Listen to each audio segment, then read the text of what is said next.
আল্লাহ পাক রব্বুল আলামিন এই হজ সম্বন্ধে যে বলেছেন পবিত্র কালামুল্লাহ শরীফে অনেক আয়াত আছে এই হজের ব্যাপারে। রাসূলুল্লাহ হাদিস শরীফে বলেছেন, মিশকাত শরীফের ২৩ আয়াত, বুনিয়াল ইসলাম আলা খামস, পাঁচটি জিনিসকে ইসলামের ভিত্তি বলা হয়েছে। তার মধ্যে ৫ নম্বর হলো হজ। হজ পালন মুসলমানদের জন্য, যাদের উপরে যাদের কাছে এই হজ পালন করার তৌফিক আছে, শরীয়ত তৌফিক নির্ধারণ করে দিয়েছেন, তাদেরকে পুরো জীবনে একবার হজ করতে। আর জীবনে উমরা করা সুন্নাত, ফরজ নয়, তবে জীবনে একবার উমরা করা সুন্নাত। একবার অধিক করলে অসুবিধা নাই, হজও একবারের অধিকবার করলে কোনো সমস্যা। আল্লাহ পাক রব্বুল আলামিন কোরআন মজিদে হজ সম্বন্ধে ঘোষণা দিয়েছেন। সূরাতুল গালামান, সূরাতুল হজে এই আয়াতে আছে যে ওয়াজিন ফিন নাসি বিল হজ ইলা আখির আয়াত। হে আমার হাবিব, আপনি মানুষকে হজের ঘোষণা দিয়ে দেন।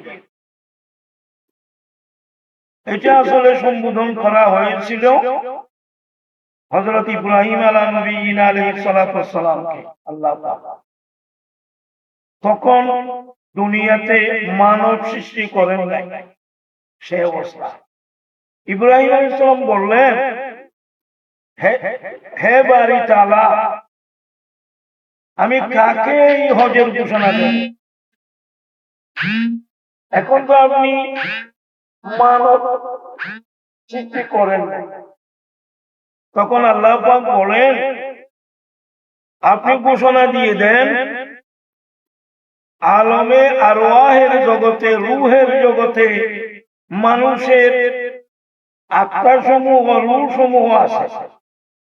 আমি সেই রূহের জগতে মানুষের কানে কানে আমি পৌঁছে দেব, আপনি হজের ঘোষণা দেন। তখন হযরত ইব্রাহিম আলাইহিস সালাম এই আয়াতের আলোকে ঘোষণা দিলেন, আল্লাহ পাক রব্বুল আলামিন পুরা দুনিয়ার ওই রূহের জগতের মানব এবং পুরুষ এবং মহিলা মানব জাতির সবাই কানে কানে পৌঁছে দিলেন যে একবার শুনেছে জীবনে একবার হজ করবে, যে একাধিকবার শুনেছে একাধিকবার হজ করবে। এটাই নিয়ম। আমাদের দেশে দেখা যায় অনেকেই অনেকবার বহু মানুষ হজ করে, অনেক পীর সাহেব একের অধিকবার হজ করে।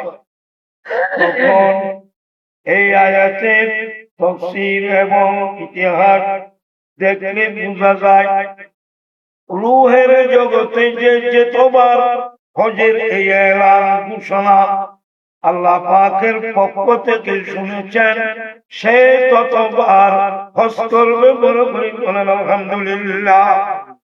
এটা কোনো নিজের কৃতিত্ব নয়, বাহাদুরি নয়, যে কোনো উসিলায় যে কোনো উপায়ে হজ করার সুযোগ হয়ে যাবে। বলেন আলহামদুলিল্লাহ। আর একটা জিনিস বলে রাখি, পুরা দুনিয়ার 6 দিনে আল্লাহ পাক সৃষ্টি করেছেন।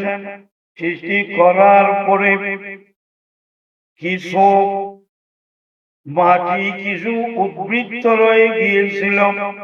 আল্লাহ পাক বলেন, এই মাটিগুলো সারা বিশ্বে আনাচে কানাচে পৌঁছে দাও। তখন উনি প্রশ্ন করলেন, এগুলা দিয়ে কি হবে? এইগুলা যেখানে যেখানে গিয়ে পড়বে এই মাটিগুলো, সেখানে আমি আল্লাহ পাকের এক একটি ঘর মসজিদ হবে। বলেন আলহামদুলিল্লাহ। পৃথিবীর আমেরিকা বলেন, রাশিয়া বলেন, ইন্ডিয়া বলেন, বর্মা বলেন, এমন কোন রাষ্ট্র নাই পৃথিবীতে যেখানে আল্লাহর ঘর মসজিদ নাই।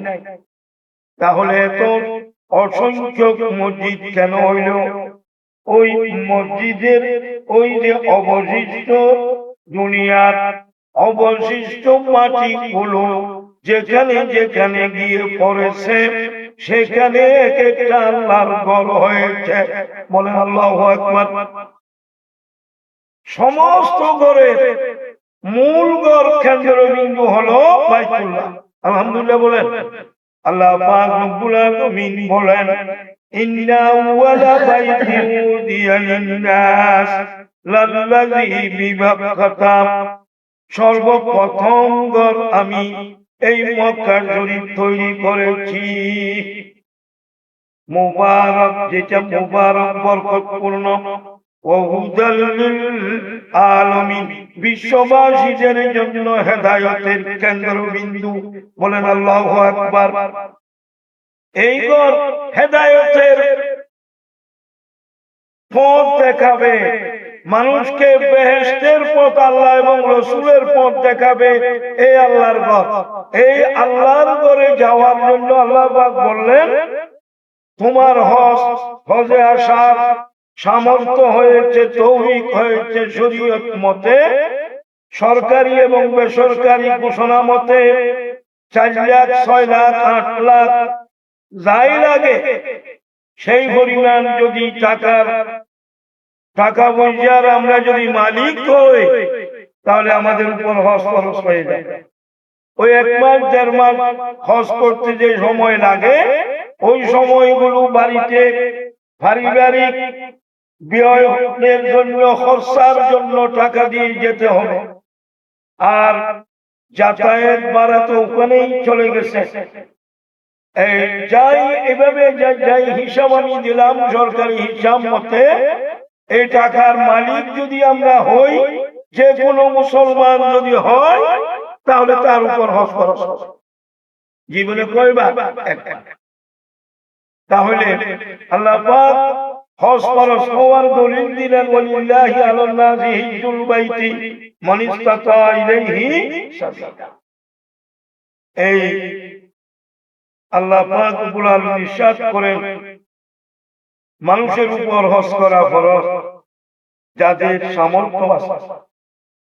মান ইসতাতা ইলাইহি সাবিলা, যাদের কাছে সামর্থ্য আছে এদের হজ করা কি ফরজ। আমরা বুঝতে পারলাম এই হজ যারা করবে না, আল্লাহর নবী তৌফিক থাকা সত্ত্বেও যে সমস্ত লোকেরা, ধনী লোকেরা আমাদের দেশে বা পৃথিবীর বিভিন্ন দেশে, এরা যৌবনকালে হজ করতে চায়, এরা বয়স হইলেই হজ করতে চায়। বয়স হইলে হজ করতে গেলে ঠিক মতো তওয়াফ করতে পারে না, হাজী সাহেবদের বীরের জন্য সফা মারওয়া দৌড়তে পারে না, শয়তানকে পাথর মারতে নিজে পারে না, অন্যজনকে টাকা দিয়ে শয়তানকে পাথর মারাইতে হয়। তাহলে লাভ কি? যৌবনকালে 30, 40, 50 বছরের ভিতরে শরীরে শক্তি থাকতেই হজ করতে হবে। এটা আমার নিজের পরামর্শ। কারণ আমি যৌবনকালে আমি কয়েকবার হজ, একাধিকবার হজ করে ফেলেছি আপনাদের দোয়ার বরকতে। আল্লাহ তাআলা আমার গুনাহ মাফ করুক, আপনাদের গুনাহ মাফ করুক, সবাই বলে করি বলি আমি। এই হজ করতে লাভ কি? হাদিস শরীফে আছে হজ করলে 2টা লাভ। একটা ইয়াগফিরুয যুনুব, গুনাহ মাফ হয়, আর একটা অভাব দূর হয়। টাকা পয়সা খরচ করে গেলে মানুষ মনে করে গরিব হয়ে যাব। হ্যাঁ, আল্লাহ তাআলা বলেন না, নবীর হাদিসে আছে হজ করতে করে আসলে আগে থেকে আয় উন্নতি আরো বেড়ে যায়। অভাব না হলে হবে কিভাবে? আরেকটা জিনিস, গুনাহ তো থাকেই না, নিষ্পাপ এবং মাসুম হয়ে যায়। নবীর হাদিস তার একাধিক হাদিস তার দলিল আছে। আল্লাহ তাআলা আমাদেরকে বুঝার তৌফিক দান করুন। সবাই বড় করে বলি আমি আজকে সংক্ষেপে এই 5-10 মিনিটের ভিতরে হজ এবং হজের ইতিহাস আমি বলার চেষ্টা করব। মূলত এই হজের ইতিহাস হযরত ইব্রাহিম আলাইহিস সালাম এবং তার ছেলে সম্ভাব্য পয়গম্বর হযরত ইসমাঈল জবিহুল্লাহ আলাইহিস সালাম এবং হযরত ইব্রাহিম আলাইহিস সালামের সহধর্মিণী স্ত্রী হযরত হাজরা রাদিয়াল্লাহু তাআলা আনহা, এই তিনজনের মাধ্যমে এই হজের পুরো ইতিহাস সৃষ্টি হয়েছে। বলেন আল্লাহু আকবার। মক্কা শরীফ কেন্দ্রিক, মক্কা কেন্দ্রিক। তবে আমরা যদি আরফাত চলে যাই তাহলে সেখানে আরফাতের ময়দানে আমাদের আব্বাজান হযরত আদম আলাইহিস সালাম এবং আমাদের আম্মাজান হযরত মা হাওয়া আলাইহিস সালাম, ওনারা দুইজনের ওখানে পরস্পর সাক্ষাৎ হয়েছে, দেখা হয়েছে, পরিচয় হয়েছে।